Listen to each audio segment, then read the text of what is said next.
and the iPhone 7. The iPhone 7. I have the brand new iPhone 7.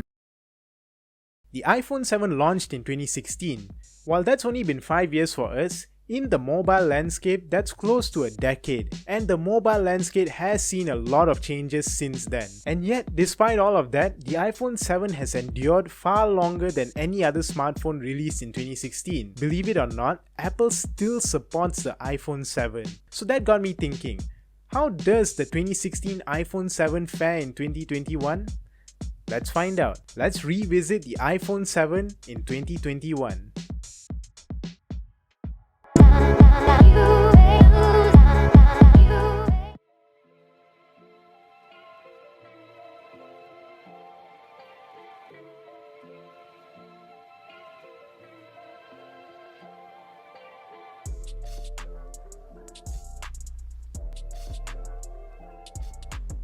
For less than 1,000 ringgit, this second-hand iPhone 7 has been my backup phone / iOS playground for the past 2 years. Back in 2016, the iPhone 7 was controversial. While many people praised the new design, the new haptic engine, and the new camera, it will always be infamous for being the phone that killed the headphone jack.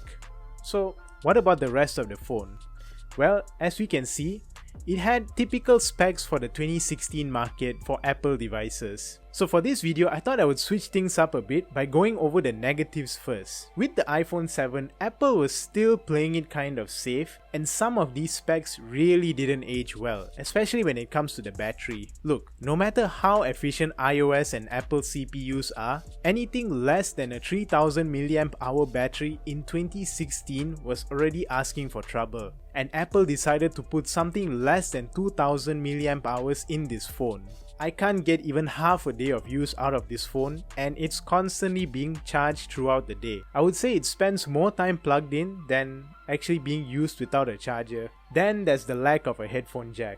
Look, I switched to wireless audio, but I don't agree that Apple should have killed it back in 2016. Bluetooth audio is still nowhere near as powerful or as efficient as wired audio, and I think them killing it prematurely just made the market rush and scramble to create their own wireless audio solution. I'm not really a fan of that. I would rather have it and not need it than to need it and not have it. The screen is okay. I mean, it's slightly above 720p, but even something like 1080p would have been welcome on this phone. But I guess for something this small, it's fine. The speakers aren't the best. I don't know if it's an issue in my unit, but it always sounds so muffled and crackly. So maybe it is an issue in my second-hand unit. But apart from those complaints, I'm actually impressed by how well this phone has held up. I love metal body phones. It was the reason I loved HTC's build quality back in the day, and it's a real shame that no one does metal phones anymore, not even Apple. The size is something else I've also missed in phones. Typing is a bit hard, and consuming content isn't a joy either, but as a productivity device, it's perfect. I almost forgot that phones used to be this small and this manageable. It's light too, making this one of the least cumbersome devices to use, especially with one hand. And I am happy to see Apple revisit this size factor with the new iPhone 12 mini. The iPhone 7 was also the first iPhone to introduce water and dust resistance to the iPhone lineup, bringing them on par with the rest of the market. Remember that new vibration motor they got rid of the headphone jack for? It's good. Like, really good. It does what a good vibration motor should do, which is you should feel it rather than hear it. This is something most Android phones still struggle with. They always feel so mushy and weak, and more often than not, you can actually hear the vibration rather than feel it. The vibration in this phone, on the other hand, feels quick, precise, and alive. There are little bits of the operating system that use the vibration motor to make sure you know that your actions are being registered by the phone. And I don't know, small touches like that really build on the experience. It makes the phone feel alive and responsive. The camera isn't really bad at all. It's basic and it gets the job done with good color reproduction and exposure. The video recording plays to Apple's strengths when it comes to video. Shots are stable and look good. 7, This is at 1080p capped at 30 fps, and I think this is where the camera is the strongest when it comes to video recording. This is at 4K 30 fps as well. Slightly more detail, but the weakness about recording 4K on 5-year-old hardware is you can tell the hardware was really new back then, so it overheats a lot and it'll probably eat up the battery more than using the actual phone itself. I think the OIS is really doing a good job to help, and this was one of the phones that really cemented iPhones as the video recording champs. Just as long as there's a lot of light. Remember my Mr. DIY videos? Ever wonder why halfway through the series the video quality started to change? That's because I switched to this phone to record the segments where I needed my main phone to test out some of the things I bought.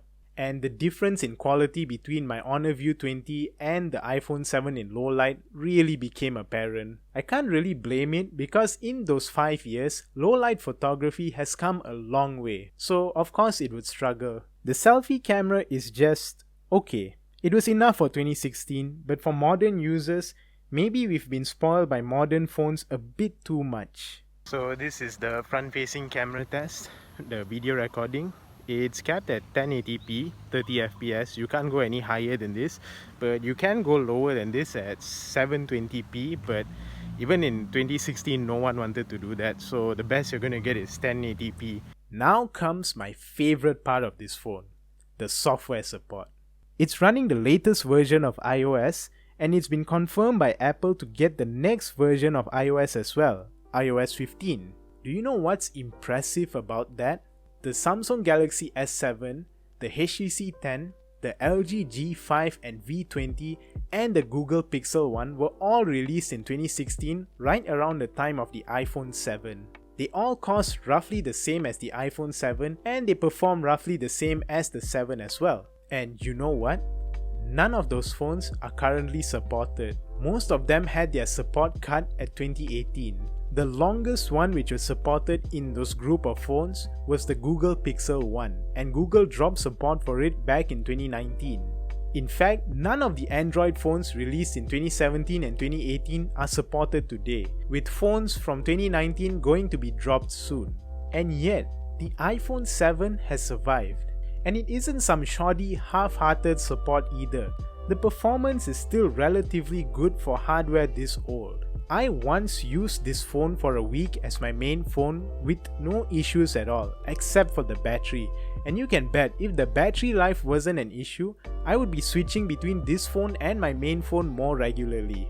There's even little touches like the response time for the display and the haptic engine working together with the operating system to make the whole system feel fluid and responsive. This is where we learn about how the feel of the device can directly impact how people perceive the device's performance. There isn't any 144Hz display here or 12 gigs of RAM or any other crazy specs Android phones have now. And yet, it feels as good as new, and this is all thanks to good old software optimization. I'm sad to say that modern Android phones with 6 times the amount of specs as the iPhone 7 still don't perform as well as this, and they likely won't last as long as well. This is where I feel iPhones justify their price tag. Sure, I bash them for having prices that rival that of actual laptops, but when you put it all into perspective, you're actually getting a lot for your money's worth here. It's also why I don't recommend high-end Android phones nowadays. They cost as much, if not more than the competing iPhone, and they're only supported half as long. There hasn't been an Android device that matches the level of software support an iPhone gets. There's other little things too, like how well the apps are optimized for iOS compared to Android, especially when it comes to the camera. Most of the stories you see me post on this channel's Instagram account were taken with this phone. That's because apps like Instagram and Snapchat use the iPhone's actual camera hardware to take the picture or video. There's so few iPhones on the market that app developers can concentrate their efforts on making sure the apps work with this specific hardware. Meanwhile, on Android, because there's so many different types of phones and different hardware configurations, app developers can't really do the same. they have to find a one-size-fits-all solution and just sort of slap it together and hope it works. And it used to be worse. Apps like Instagram and Snapchat didn't even use the Android camera hardware to take your pictures or videos. Instead, what they would do was, the app would take a screenshot of this camera viewfinder rather than snapping an actual picture with the camera. So that's why you had so many memes of Android phones looking blurry and crappy on social media. App developers just didn't bother with Android because they couldn't cater to that many hardware differences. I don't know if apps like Instagram still do that on Android, but honestly, with the kind of quality I've been getting from my Android phone, I wouldn't be surprised. My biggest takeaway from evaluating the iPhone 7 in 2021 is Android can take a lot of notes from it. The iPhone 7 is a good example of what a focused experience looks like. It doesn't have the crazy features and hardware of its Android counterparts, but where it matters most as a smartphone, it excels at. I think Android manufacturers could learn a lot from the iPhone 7 because, let's face it, none of their offerings from 2017 are here to challenge it. In case you think this is my endorsement to go out now and get a second-hand iPhone 7, no, absolutely not. While the phone works, the battery and the aging performance might not be the best for our modern use cases. However, through this video, I wanted to show just how long a device can endure when it's given the proper support by its manufacturer. And if you're someone shopping for a brand new iPhone right now, this is the kind of software support you can expect. I also wanted to make a point for us on the Android side about how we can chase all the specs in the world, but without proper support from the manufacturer, it's kind of pointless.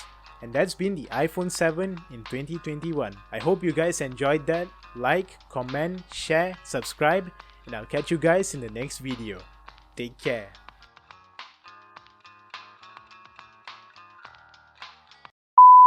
Who make the Snapdragon GPUs little GPUs.